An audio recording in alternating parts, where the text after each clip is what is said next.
For most of us, sex is driven by desire, connection, and love.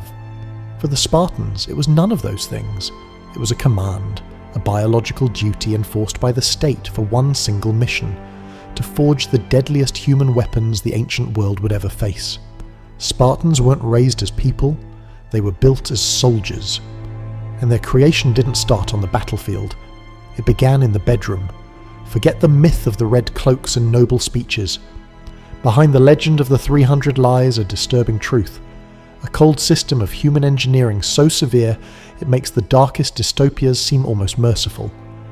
At the core of this machine was absolute state control over reproduction. In Sparta, personal choice meant nothing when it came to love or family. The government acted as the only matchmaker, pairing citizens based on strength, not sentiment. Old magistrates, men hardened by decades of war, examined young males like livestock, judging height, stamina, and lineage. He was the tall, broad-shouldered warrior born of decorated ancestors. She was the strong, fertile woman with wide hips and a sturdy frame. Beauty mattered not for vanity, but as a signal of good health, of better blood. Marriages were state-arranged. Cold, strategic unions meant to produce superior offspring. Love was irrelevant. Desire was optional. The body no longer belonged to the individual. It belonged to Sparta. Every citizen's duty was to strengthen the state through their bloodline. Women's roles too were twisted into something unfamiliar. They were not seen as wives or mothers, but as vessels of the Spartan nation. Their worth came from their ability to bear strong, healthy children. From an early age, Spartan girls trained not for combat, but for childbirth. They ran, wrestled, and threw javelins, all to condition their bodies to carry warriors. Their will didn't matter, their bodies did. They were taught that their battlefield was the birthing bed, and their greatest honour was to bring forth a future soldier. But this system went even further into realms that seem almost monstrous today. What happened when a celebrated warrior's wife couldn't conceive, or when she gave birth to weak children? What if elsewhere lived a woman of exceptional health, married to an older, less impressive man? Sparta had an answer, a chilling clause in its social code. It allowed, even encouraged, a strong warrior to father a child with another man's wife. It wasn't seen as adultery, it was civic duty.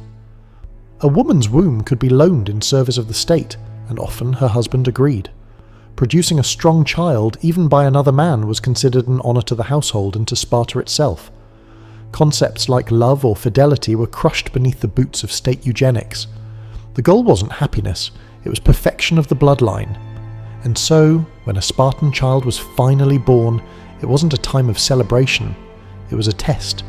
The newborn wasn't placed in its mother's arms, but taken to a grim place called the Lesh, the gathering hall. There, a group of aged warriors known as the Gerousia awaited. They had witnessed countless battles and looked at life through the eyes of death. They examined each infant without emotion. Naked and trembling, the baby was inspected from head to toe, its legs, its spine, its cry. Every flaw, every sign of weakness could seal its fate. It wasn't cruelty for cruelty's sake. To Spartan logic, it was necessity.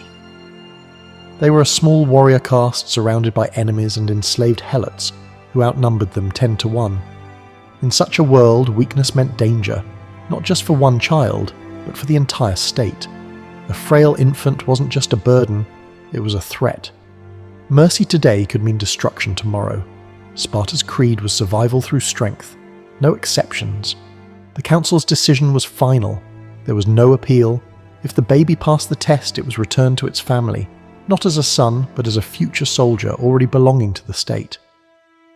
From the moment he drew his first breath, a Spartan child's destiny was already decided. But if the elders' judgment turned against him, if they ruled, he was unfit for life.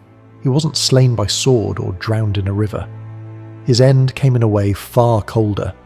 The infant was carried to the barren slopes of Mount Taygetus, to a place called the Apothetai, the deposits.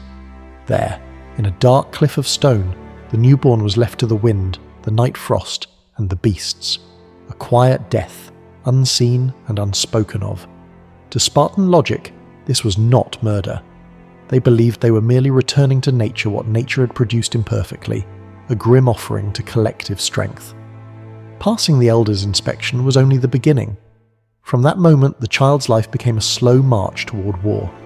And for his parents, duty did not end with birth. The state demanded more, constant creation of new bodies to fuel its war machine. Procreation in Sparta wasn't a privilege, it was an obligation. They practiced what we would later call eugenics, centuries before the word existed. The belief that humankind could be perfected through selective breeding didn't begin in the laboratories of the 20th century. It was born in these rocky hills.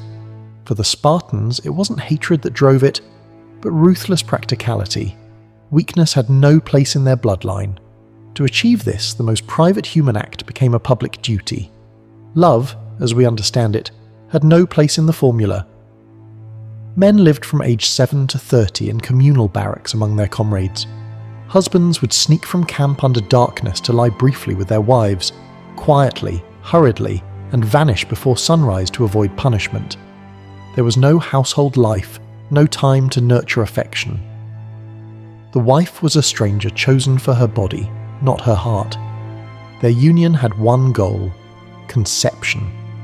Once a child was expected, the man returned to his true family, the army. The system was built to crush attachment, to ensure devotion only to Sparta. Strong family bonds were viewed as potential betrayal, romantic love, a dangerous distraction. And so, the state punished those who refused to marry or reproduce. A man who stayed single beyond the required age was branded disloyal, a deserter of his civic duty. During certain festivals, these men were paraded naked through the freezing streets, forced to sing mocking songs about their failure. They were denied the honours granted to respected elders, treated as outcasts, living proof that private life in Sparta was everyone's business. The cost of this ideology was immense. Compassion faded from daily life. Generation after generation was conditioned to believe tenderness was weakness, that one's body belonged not to the self but to the state, and that motherhood was not love but service. Children didn't learn affection from their parents, they learned obedience from their trainers. Mothers handed their sons to the state at 7, whispering only, "Return with your shield or on it." That phrase wasn't empty pride. It was the end point of a culture that had erased maternal love and replaced it with fanatic devotion to Sparta's glory. If reproduction was the forging and inspection, the testing, then at 7 years old came assembly, the true creation of the weapon. The state that engineered his birth now came to claim ownership. This was the beginning of the agoge, the harshest and most effective training program ever devised by humankind. It was a system that shattered children and rebuilt them in the image of the perfect warrior. Picture it. You're 7, torn from the only warmth you've known. Your mother doesn't weep, she simply hands you over. From that moment, your new family is your ageler, your training unit, your cold barracks. Your father becomes an instructor, not to teach reading or writing, but endurance. You will not live in a home again until you are 30, and by then the word home will mean nothing. The first lesson of the agoge was simple and merciless. Comfort is the enemy. The Spartan boy slept on a bed he had to make himself, reeds torn by hand from the banks of the Eurotas River. No knife allowed. His only clothing was a single rough tunic, the same garment for the burning summers and the freezing winters, and above everything else he was always hungry. The rations were intentionally meagre, a slow starvation planned with mathematical precision. Yet this deprivation wasn't just cruelty, it was strategy. The boys were ordered to make up the difference on their own through theft. In Sparta, stealing wasn't a vice, it was a lesson. It honed stealth, patience, and daring. A warrior who couldn't slip unseen into an enemy camp and steal food was worthless. So the boys learned to move like shadows through their own city, scavenging for scraps like wolves. But if you were caught, the punishment was merciless. You'd be flogged without pity, not for the act itself, but for being foolish enough to get caught. The sin was incompetence, not theft. The message cut deep. Success justifies everything. Failure has no excuse.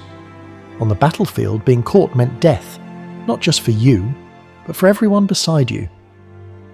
The agoge made sure that lesson was branded into flesh. This wasn't simply training soldiers, it was manufacturing predators, fierce, sharp, calculating, stripped of ordinary morality. In their world, right and wrong dissolved into one question: did you succeed or not? They learned to lie, to vanish, to read weakness, and to obey without hesitation. They were indeed brothers, but brothers bound by pain, rivalry, and fear. Starvation and theft were only the opening chapters. The next lessons were far darker, designed to break the child's mind before rebuilding it. The human body adapts quickly to hunger, cold, and blows. But the real war of the agoge was waged inside the skull. Sparta didn't just need muscle. It needed minds honed to blades, spirits emptied of self, loyal only to the state. Having conquered the body, the instructors now targeted the soul. Their weapon was silence. Our word laconic, meaning brief in speech, comes from Laconia, the region of Sparta. That's no coincidence. Spartan children were taught that words were tools, not toys. Talking idly, making a foolish remark, or asking a pointless question was punishable. Teachers hurled questions meant to provoke sharp, precise answers. Hesitation or dullness was met not with words, but with pain. Sometimes the instructor would bite the offender's thumb, a small but unforgettable lesson in thinking before speaking. Silence became armor. Every word had to strike like an arrow. Yet the worst cruelty didn't always come from their elders. It came from each other. The training pyramid guaranteed that. Older boys called Irenes ruled the younger like tyrants, commanders, jailers, tormentors in one. At meals they launched verbal ambushes. Who is the bravest man in Sparta? What do you think of the king's last campaign? Is theft honourable? There were no right answers, only traps. A stumble, a pause, the wrong tone all invited ridicule or blows. Humiliation was public, constant and deliberate. This was not random bullying. It was institutionalized cruelty, a state-designed system to forge minds that could stay cold under interrogation or chaos. Each child learned to think like a politician and fight like a beast, walking a minefield of words and glances where one mistake meant pain or exile. Rivalry was fuel, aggression earned respect. Trust no one, expose others' weaknesses, hide your own. These were commandments. It was the law of the pack supervised by the state itself. All this daily brutality led to one of the most horrifying rituals of all, the ceremony at the altar of Artemis Orthia. Artemis, goddess of the wild and protector of the home, demanded a bloody offering. Cheeses were placed upon her altar. The boys' task was simple in theory: run, seize them, escape. But to reach the altar, they had to sprint through a gauntlet of whips. Leather lashes sliced through the air, tearing flesh with every step. It wasn't a contest of speed or reflexes. It was a test of one thing alone: how much agony a future Spartan could endure without breaking. The true test was never about stealing cheese. It was about standing silent under the whip, enduring agony without a scream, a tear, or the faintest sign of weakness. To cry out was to disgrace yourself. Plutarch himself described young Spartans dying at the altar, smiling as their lifeblood soaked the ground, dying proud, having proven they were worthy.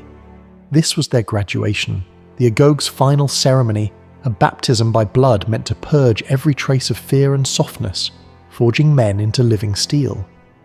But when a society burns away every weakness, what fragments of humanity are left behind? What remains of the soul after it's been hammered into a weapon?